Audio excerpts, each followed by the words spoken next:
What's up, Dad? What's up, Dad? What's up? What's up, Dad? What's up? You merely adopted the dark. I was born in it. What's up, everybody? It is the What's Up Dad podcast here. I'm with my trusty co-host of the night. We got Nala here with us, and we are super excited. I am winging it. I just hit the record button, and we are about to go at it here. So you're going to notice Ryan's not with me this week. He's got a lot going on, and that is A-okay. So we are trying to still pump out some content for you guys. We missed last week, had some sickness, had all kinds of stuff happening, and we are trying to get this stuff happening. But what you're not going to miss is we have some freeze-dried beef liver bites by Cavallo. This was sent to us because my wife is an Amazon influencer. This was sent out, and I'm sure she is pumped to test some new freeze-dried beef liver bites, and we are going to make it happen. So I got a bunch of questions. I just went into ChatGPT and I said, hey, ChatGPT, I need some questions to talk about on my What's Up Dad podcast. I'm doing it solo tonight. So it just gave me a random stuff, okay? It said prompts create funny stories, meaningful moments, listener engagement, clips for social media. Group them by vibe so you can pick. And we're going to get into that. But we got a lot going on. I don't know about you guys. It is May. And with May, we have crazy weather that is happening. We've had our pool open for almost a month-ish or more, and we swam twice. I haven't even gotten in the water yet, but we swam twice. It has been brutally awful. The weather, I'm not wishing it away, but at the end of the day, man, it has been awful. So there is that. But hey, we're here. We're still kicking and screaming, and we're still going to enjoy summer. The kids are almost out of school. Everything's going to be changing soon. I do believe it's changing. The weather is coming. We got sports that are happening. Softball is happening. We've got Beth has done coaching. I mean, life is changing. Everything's changing. It's all changing, which is all good stuff. It's all the fun stuff. I know you want me to get on with the show, and you want some freeze-dried treats. You can smell them. Can you smell them? Yeah, they smell good, but you got to wait patiently, okay? All right. So we're going to get into it. We got a lot of stuff going on with the What's Up Dad podcast, trying to just pump out the content. So we're going to get in here and talk about some relatable stuff. We're going to talk about some funny story-based stuff, nostalgia, generational, marriage, family dynamics, and real talk with deeper conversations, rapid fire segment, audience engagement, and strong episode themes. Oh my goodness, I shouldn't have read all those out loud, but hey, that is life. So maybe you got some insight, maybe not, but let me move these over. I'm using Ryan's microphone as my holder for the phone. I guess I could have done this a little bit better, but it is what it is. All right, before we get going, we got Cavo freeze-dried beef liver bites. Boom. This is happy in every bite always. There's one single ingredient, high in iron, zinc, sports energy, and vitality. 100% raw beef liver is the ingredient list. Oh man, it tells you how many. Dude, you ate way too much of this. This has 3 to 4 pieces a day for 25 to 50 pounds, or 5 to 6 for dogs over 50 pounds. Not for human consumption? I don't understand that. Whatevs. All right, let's get into it. Let's get it open. I know you're excited. Pumpkin. All right, let's see. Can you get it first sniff test? What we like? She can smell it through the can. Absolutely. Licking her chops, smelling it through the can. Trying to eat this. Okay, let's get into it. Oh, yeah. Oh, no. Oh, that's nasty smelling. Okay. Here's the deal. You're going to get 5 to 6. Maybe you didn't have any yesterday, so we'll give you extras, but that's okay. The smell test is no bueno, but that's okay. I'm not eating them. Ugh. You're going to have some terrible breath, some kick-in breath. So 574 kcals per container. That's a lot, I think. No, maybe not. All right, let's get into it. First treat of the night. Give me a taste test. What do you think, girl?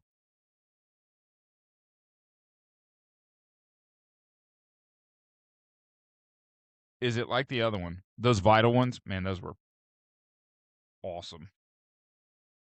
All right. You didn't give me a no, but she took her time to eat it. You tasted it out. Was that good? Was that good? Why are you so shy tonight? Was it good? Okay. All right, let's get into some stuff here. See what we got going on. Da da da da da da.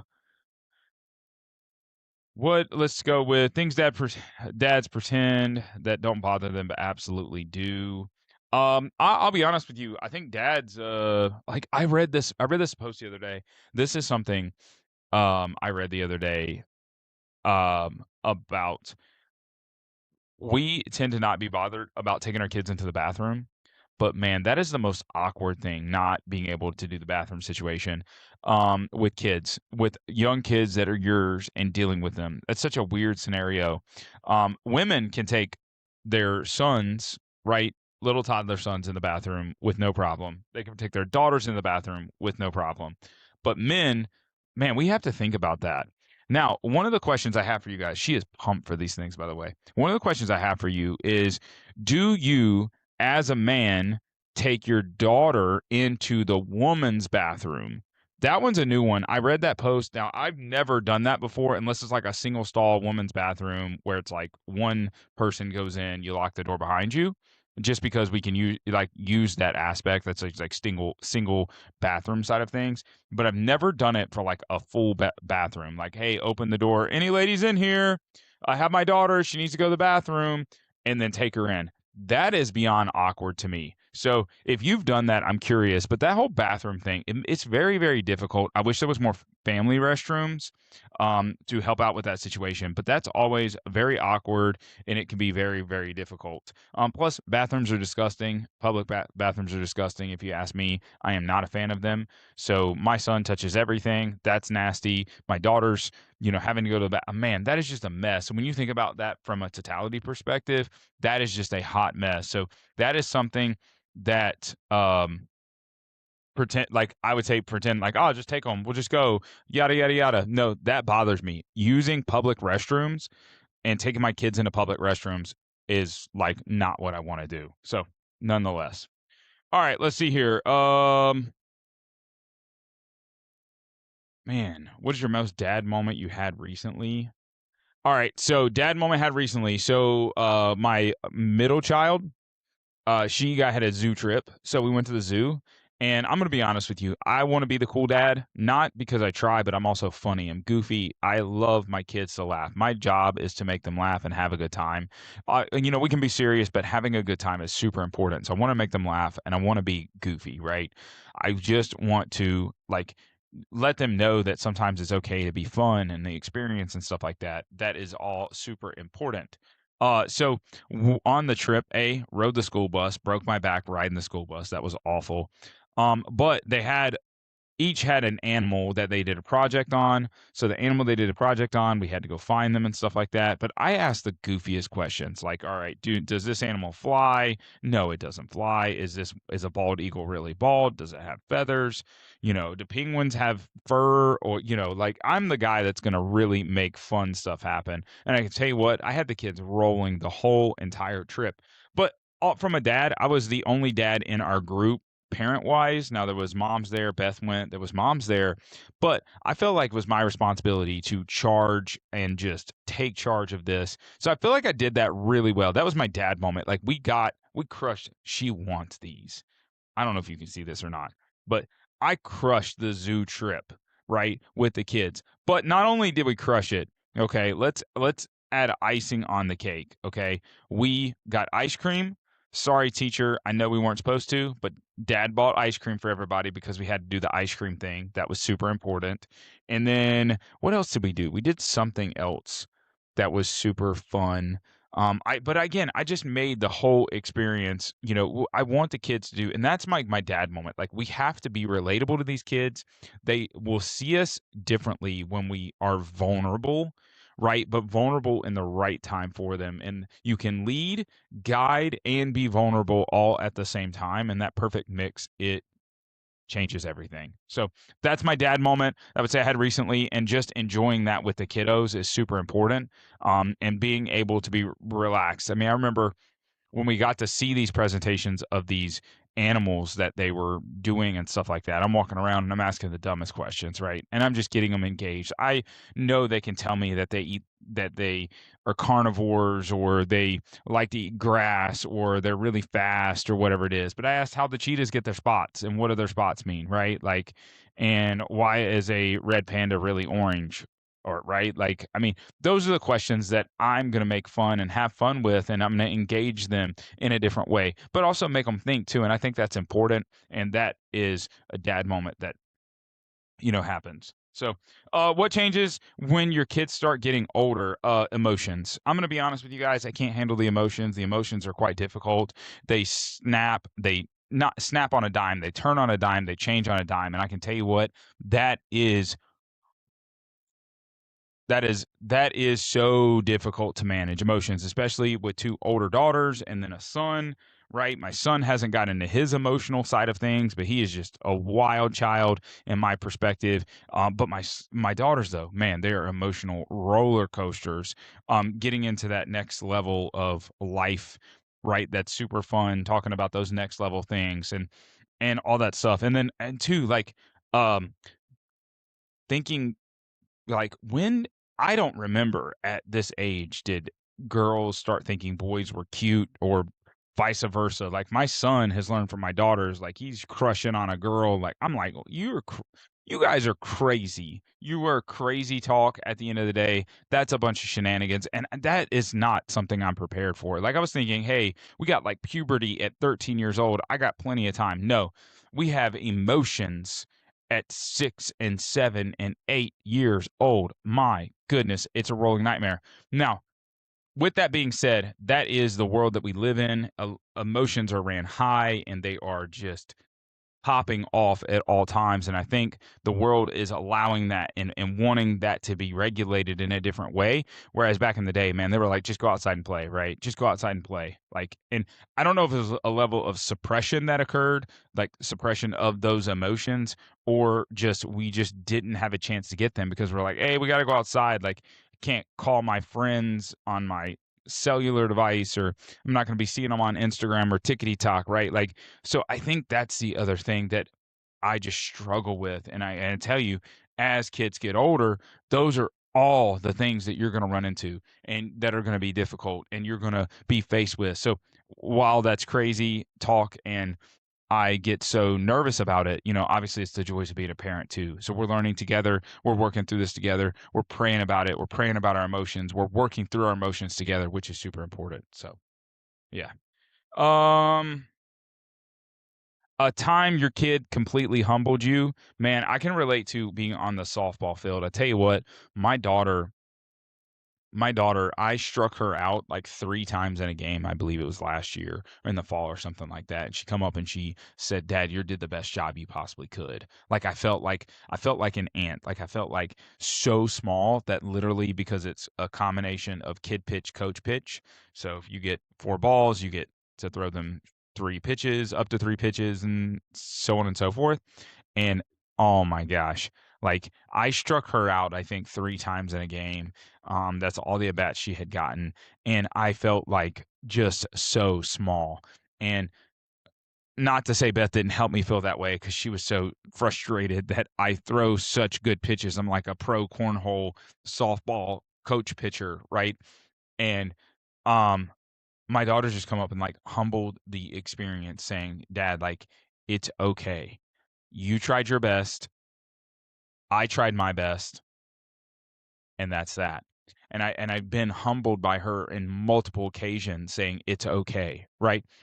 All my kids end up doing that. And they humble me in various ways when it's like, and I'll say this, like, the best thing that we've done is just invest in their biblical understanding, their walk with Christ, their love of the Lord, and that's what we continue to focus on, and we always focus on, right?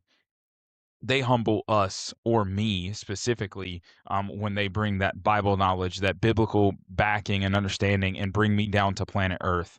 Like, that is something next level. That is something that I need from them.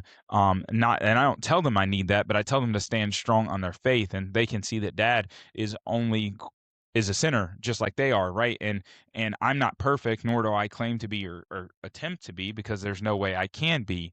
But the reality of it is like you have this situation and you're running into it and you're dealing with it, and you need, like, we end up, or we are humbled, right, by our kids. And when they drop the faith bombs, oh my goodness, it's just wild. So there's that. Yeah. Yeah. Let's go with, man, the chaos of family vacations. I'll probably get in trouble on that one. The dumbest injury you've gotten as a dad. I'm gonna be honest with you guys. Don't rupture your Achilles. That is awful. That will set you back. I love playing sports still and having the ability to play sports still. Not everybody has that ability with various things in their life, but I do from time to time enjoy playing adult softball. I'll shoot the rock around playing, basketball from time to time. Like, I will indulge in playing those things or getting with the guys and football, whatever it might be. But I'm also having to be more cautious today than ever, because 2.5 years ago or such, I ruptured my Achilles, and that was devastating. And that was the worst injury, one of the worst injuries you could possibly have as a parent, because like you're completely debilitated, like you are useless for 6 to 8 to 9 weeks, like in my opinion. And I have a friend that just ruptured his less than 9 months ago, and he tried to be Superman, and now I didn't have that ability or didn't want to be Superman because I realized I needed to get healed, and I just had this feeling of I gotta play it safe. He re-ruptured his Achilles, and like he ruptured it and then re-ruptured it like th- not even 8 weeks into it, right? And so like for him, it's just backfire. Everything's backfiring, right? Your body has to heal, and it takes so much time to do that. So that's just something that the dumbest injury that I've dealt with is absolutely that. I think I can work through and play through and deal through everything else.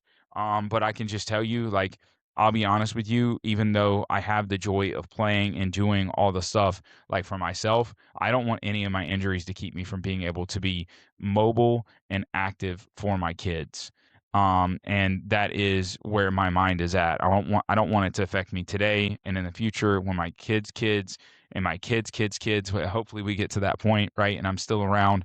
But at the end of the day, like, that is the scenario. So that's what I pray for, and as we're praying for them, I'm praying for that. It's crazy. Just let me not be so injured that I cannot roll around on the floor with the kiddos.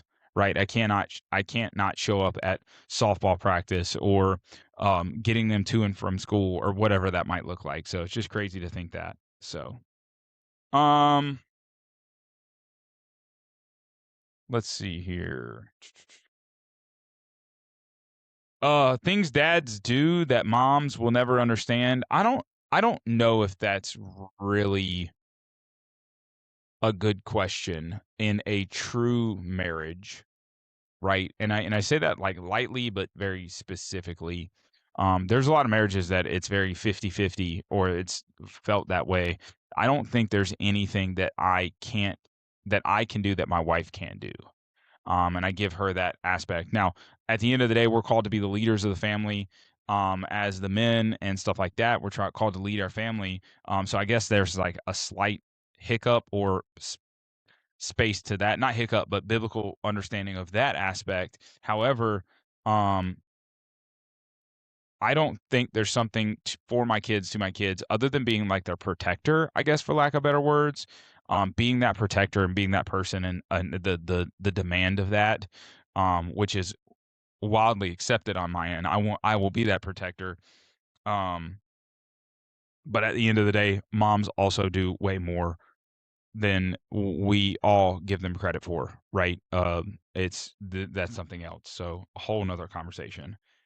The difference between first kid parenting and third kid parenting. First kid is I'll be honest with you guys, you clean up all the stuff. You're super careful about what you do. You got the hand sanitizer at all times. You're just managing everything. It's super, super simple and easy, in my opinion. And I say that with like an asterisk, right, with a grain of salt.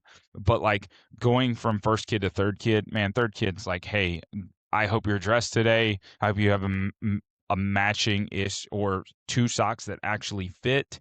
I hope that you make it in the car because we may drive away without you and we might forget it. That's the difference between first kid and third kid parenting. Like third kid is life changing. Because there is a new level of difficulty that enters in of being outnumbered. However, at the end of the day, it's so much easier, right? It's so much more difficult and easier because there's the third, but yet at the end of the day, like you're just so much more relaxed because you've been through it, right? You when the fever is on, you're just like, well, we've had a bajillion other fevers and we knew how this kid did it, and like you're just not as high intensity stressed out over things. So that's just something to think about. Like first kid to third kid parenting completely changes, right? Like my third kid has ate stuff off the floor because I don't want to say I'm too lazy, but I just didn't move fast enough. I may have thought, okay, maybe that wasn't that bad. No, he shouldn't, and he's already ate it, right? Like, it's like it's going through my head, like, oh, I'd have to. Well, he's already eaten it. You know what I mean? It sounds so crazy to think that. Now, guys, that my kid doesn't just eat stuff off the floor, but I'm just using that as an example of like it's happened before, and you look at it and take it a little bit differently. So, but yeah, that's it. Um, some nostalgia, generational side of things. I still think like at the end of the day, childhood kids, things that they'll never experience, right? Couple things, right? My kids don't experience car rides like we used to. We fly most places when we have to go somewhere, so the long distance car rides are pretty minimal. And that was all we really did back in the day growing up is taking long distance car rides. So that's something they just don't understand, that they don't know what it's like to really be in a vehicle for that long. My scenario, we didn't have a large vehicle, or a van or whatever it might be for most of that time. So like we're stuck in just like a normal size vehicle, right? My mom for a while drove a Mitsubishi Galant. You know what I mean? I remember that car, and that thing was small, right? Like as a kid, you barely fit behind the driver's seat. You know what I mean? My dad's almost like 6'4", 6'5", like you barely fit behind him. So they don't understand those pains. The smaller cars, the longer car rides, like they'll never understand that, like that aspect. And then something else they'll never understand. And I have friends that say their kids go outside and they play and stuff like that. No, like when we went outside and played as kids, my parents our parents had no idea where we were at. We could have been anywhere. Like, and they couldn't have found us. Our kids, like, we have trackers on them, for lack of better words. Like, we know where they're at. It's very controlled. It's very understanding of where you may or may not be and all that stuff. Like, that is different. That is wildly different, that our kids just truly will not understand the freedom behind what we had back in the day, just going out and being kids and, going to the local field. The local fields weren't locked up, right? You could go at any time. We were playing tag in the dark around the neighborhoods and in the parks. We were doing all the stuff that now it's like, okay, it closes at dark, and then there's park people that are coming around, they're kicking people out. Like loitering is a thing, and you can't go to the mall. Like my kids will never understand. I don't know how many times, like you guys, like this is a serious one. Our kids will never understand going to the mall and hanging out for 3 and 4 hours just to hang out. You may catch a movie. You may also miss the movie that you paid for and only see half of it because you forgot. Like there's a mall in North Carolina, Concord Mills is something different now, I think it is. It was literally like a quarter mile or half mile all the way around, just a big circle, right? We would walk that multiple times. Like I remember that growing up, right? There was so much there. My kids will never understand spending that kind of time in the mall. Like you can't even do that anymore. The kids can't go to the mall. Like you got to be accompanied by an adult or buying stuff, spending money, right? So like that's something they're not going to have. So yeah, it's crazy. It's crazy. Crazy, crazy, crazy. Um, let's see here.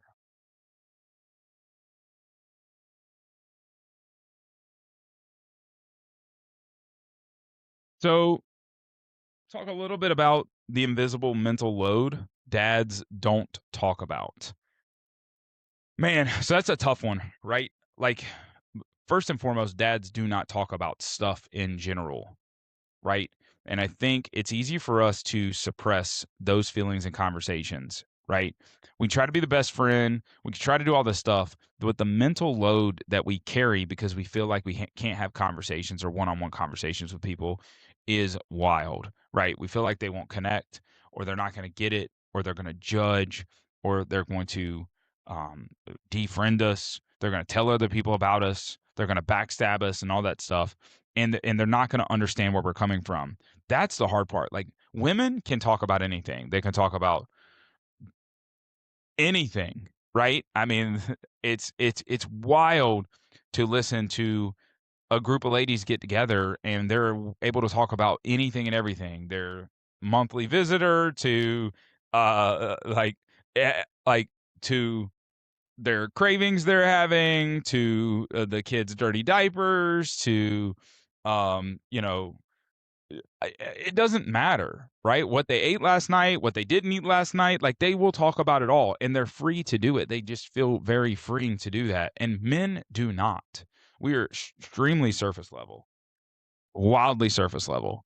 That's where we stay. That's where we live on that. And so we have this mental load that we carry because we're not willing to, or we're afraid to talk about the things that matter or need to matter. The getting the stuff off the plate, right? I think that stems a lot from the mental load that we also carry, the visible load and mental load we carry away from our spouses as well. So as men, something else that I think that we do is we don't actually communicate the mental load that we have and the invisible mental load that we're taking on to our wives. So we're not open to having conversations with our wives. And I think that's a huge, huge, huge red flag mistake, right? So first and foremost, we're not having a biblical conversation with the Lord. We're not opening up with the Lord and having the conversation of what's going on and everything about all that stuff. Like, we're not doing that, right? And striving to get closer to him, but we're also not striving to get closer to our wives by having a true in-depth conversation.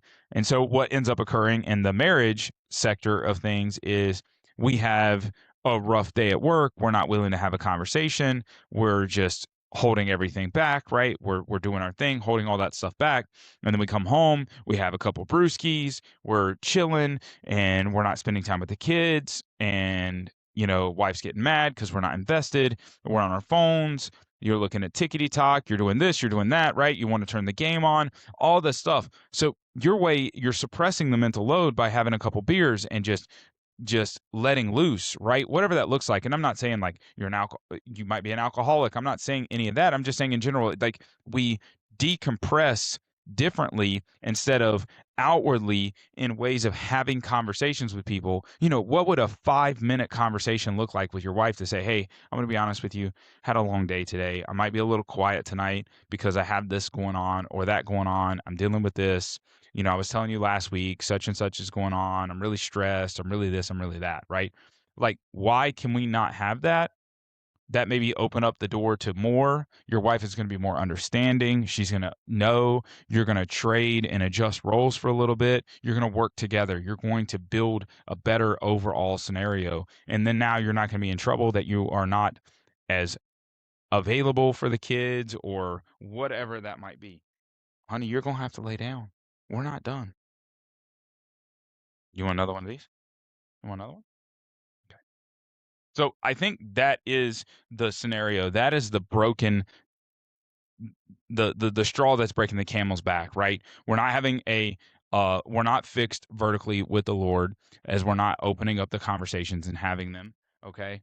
So something else we're doing. I just realized one of my things fell. Well, would you look at that? We're not having that relationship aspect with the Lord. Then we're not having a relationship with our spouses, and we're not having a relationship in any circumstance, which is trickling out amongst the relationships that we have, and our friends, and our family, and our kids, and all that stuff. And then back doors, bad situations at work, back doors, bad situations in all the other things in our life. And I think that is it. That invisible mental load is just deafening, right? It's deafening to us. eventually we become numb to it. We try to stop and try to go, and that's not really possible though, guys. Like, it's going to come back. It's going to haunt you, right? It's going to absolutely haunt you. And that is what sin, it will eat you alive. It will absolutely eat you alive. Hold on, we got to reset her here.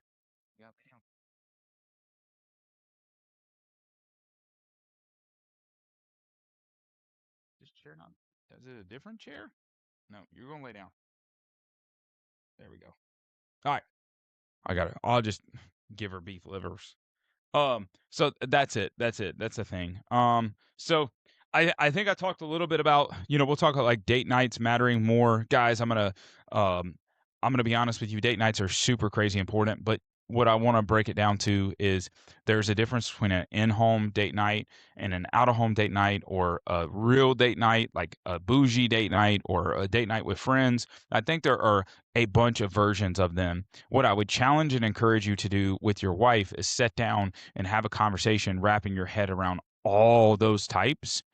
And here's what I'll say is sometimes you could be craving one, but getting another, leaving you unfulfilled.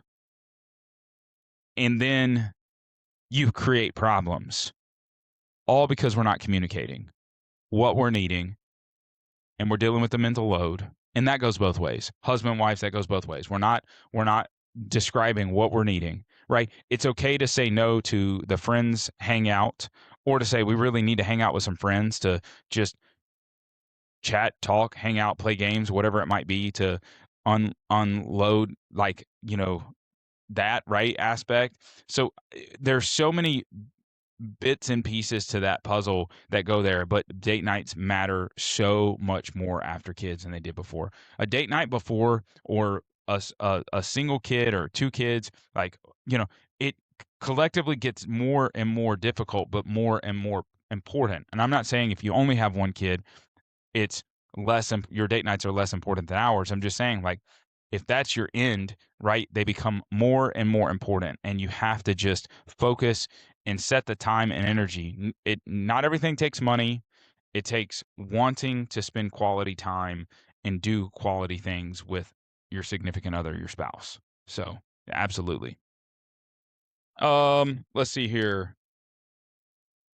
Oh man, we're 100% team parenting versus dividing responsibilities. I mean, in reality, I'd like to say we are as close to team parenting as it gets. However, we do have some roles that my wife carries certain mental loads and I carry the other. So I would just kind of put it in that category, in that perspective. At the end of the day, she definitely controls the calendar and the understanding of the calendar, whereas I get the kids to school, I get the kids to showers, I get the kids up in the morning, I put them to bed at night for the most part, and stuff like that. So like, we have some very different roles and responsibilities that play off one another.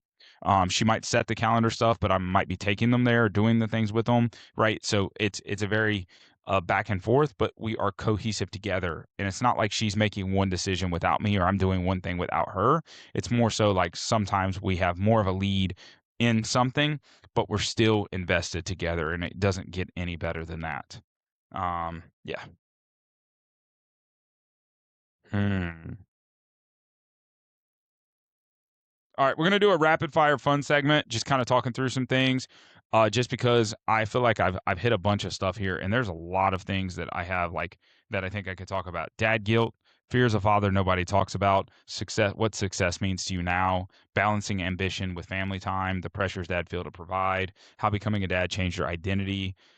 What kind of legacy are you building in the hardest season of fatherhood so far? So stuff like that. We can get into some deep stuff, and maybe we'll save those for later. So we're gonna do some rapid fire segment here, and if you do a quick dad court or hot take section, here it is. That's what I'm just reading this verbatim. Okay, Crocs, acceptable dad footwear or not? If you're listening, drop it in the comments. That's what we want to know. Absolutely, guys. I don't care what you're wearing. Okay, I don't care what you're wearing. Wear it. Wear it proudly. That's all I can tell you. Just wear it proudly. All right. Is it legal to leave the house without snacks? Absolutely not. You got to carry at least one snack with you per kid. You need something. Or the flip side of this is be prepared to go buy snacks. Like, you got to have the budget to absolutely go buy the snacks if you don't have them with you. So one way or the other, Outside of that, if you have a no-go on the budget or you're not willing to go buy them, you got to have the snacks. Like, I'm going to be honest with you, it is a necessity. Okay. Best dad vehicle, get a minivan. A minivan is the pinnacle vehicle of parenting, in my opinion. I don't care how bougie you are, guys. I got a Ford Raptor, I got a Hummer EV, I've had a Tesla, we've had CRVs, Honda Accords, we have a Honda Odyssey, we've had another Silverado, a Trail Boss. We've had all kinds of vehicles, a Civic Si, right? I don't have crazy stuff, sports cars, but the ultimate dad vehicle number one is going to be a minivan. So get that in your family. I don't care if you have one kid. That's the pinnacle of vehicles that you need. And then vehicle number two, if you're really the next level dad, in my opinion, right, that next vehicle you would have, get a full-size truck, right? Just do it, right? It's so worth it. You can just haul so much crap with it. If you have more than 3 kids, the truck is out, in my opinion. Now you move into like suburban territory. That's where I'd go. So it'd be minivan, full size truck. Let's go like Raptor. That's my pick of choice. Toyota Tundra, TRD Pro, or like something of those two. And then outside of that, we'd be looking at like a suburban, a Yukon XL. Those are the picks, in my opinion. Should kids have unlimited summer screen time? Nope. Screen time's got to be controlled. They will be absolute couch potatoes. They shouldn't be all the time. I think sometimes you just got to say, okay. But here's what I'll tell you. Control the screen time. Control what they're watching. I just can't caution you anymore. Make sure you know what your kids are watching on TV. There's some stuff in there that is absolutely dark, and it's inside of it, hidden right on your TV, right on Netflix, right on Disney, right Disney Plus, right on Hulu. There's some dark stuff. Prime Video, right, for kids. All that stuff. There's some dark stuff. So like find it. There's some really good biblical based channels and shows and stuff like that, and things you can get onto. So I highly recommend that. So just throwing that out there. No, I don't think they should get unlimited screen time, but I think screen time is okay. So, Costco samples, I'll be honest with you. No, my kids don't. I got one kid that would eat probably every Costco sample. The rest don't. So for us, it's a no-go. However, I do not judge that one bit. If my wife and all my kids would eat them, absolutely, we would be there chowing down on some Costco samples. Is coaching your own kid actually fun? Depends on the age, depends on the sport, depends on their abilities, maybe. I don't know. I'll be honest with you. I do not want to be a head coach of any of my kids when they're like the super low intermediate level, like the very, very beginner level of stuff. I want somebody else to do that. I want to look at my kids' eyes and see if they really love what they're doing so I can encourage them in that way. Plus, to be honest with you, at that age, they don't really listen to us anyways. And so I want somebody else to struggle through that. They made the decision to coach that, and I'm going to let them do it. I'm very thankful for that individual that has the patience. I think that starting in the next level, I have no problem on the assistant coach side of things. I think I love that aspect. And then beyond it, I'm definitely on the head coach side of things. Like, I'm going to get involved and be involved as best as possible. But I'll also say this, I'm anti-travel ball. I'm anti-make your life about sports. I lived it. I breathed it. And I think it is ruining families in this world. It's ruining the biblical culture. It is ruining so much of families, the competitive sports realm. I'm not saying you cannot be competitive. That's not what I'm saying. But I'm saying travel ball, pay to play, 5,000 games a summer, every weekend, everything, all the time. Absolutely not. I am anti that 100%. Is yard work peaceful or punishment? It's both. I pay to have my yard mowed. I think that's super important. It buys me the time that I need to actually do some of the other yard work.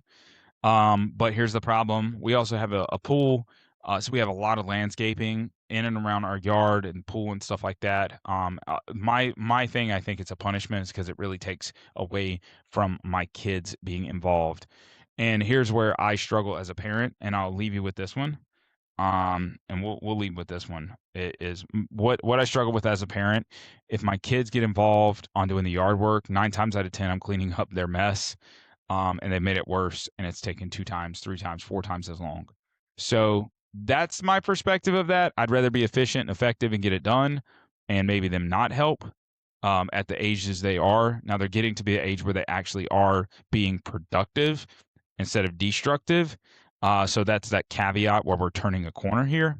But at the end of the day, I'd rather pick and choose my battles of what thing will go backwards on, if that makes sense. So like when they're becoming more destructive in the situation, that's the scenario. So like you have to pick and choose battles, and you guys know what those things are. Yard work's one of those for me, where it's like being involved. Like washing of a car, kids can do that all day long. That's fine. I'll rewash the car. We throw some water on it. We'll figure it out. I'm not worried about it, right? Like that's fun. I can be invested in that. But yard work sometimes it just doesn't that way. But that's just it. It's just something else to think about. So it just is what it is, man. It just is what it is. So guys, I've had a blast. I really appreciate you sticking around. It's probably went 5 minutes or 7 minutes too long here, but that's okay. That's just what we do. I really appreciate you tuning in and just give me an opportunity. And hopefully you're still around. It's been 40 minutes, and I'm just blowing through some stuff here, trying to just get some content out for you guys. And I got a bunch more questions here, which I'm super excited to hit on in the future. And Ryan and I hit on and all that good stuff. So I appreciate you tuning in. Guys, definitely like, follow, subscribe. Share the podcast. If you want to be on the podcast, we always have the link out there. We'd love to have you on it. It does make things a lot easier when we have people pop on here, or if they're committed and actually committed to making it. That's cool too.